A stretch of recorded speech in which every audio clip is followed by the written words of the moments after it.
I'm Ian, and in today's Joined Up Minute, we're looking at 3 common processes to protect your electronic assemblies, namely coating, encapsulation, and potting, and what each one means.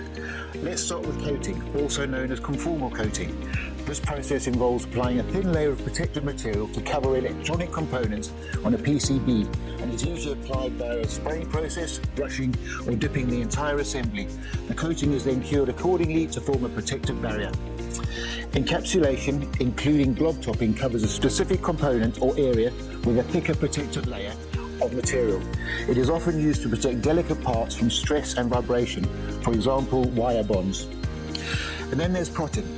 Imagine potting a plant. You put the plants into the container and fill it with earth. It is the same with electronics. You put the assembly into an enclosure and surround it in a protective material, offering robust defense against moisture, chemicals, and physical stress. This may be the best protection for harsh environments.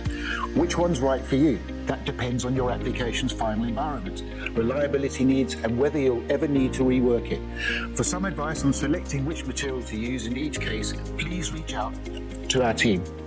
Let's start by talking about your application.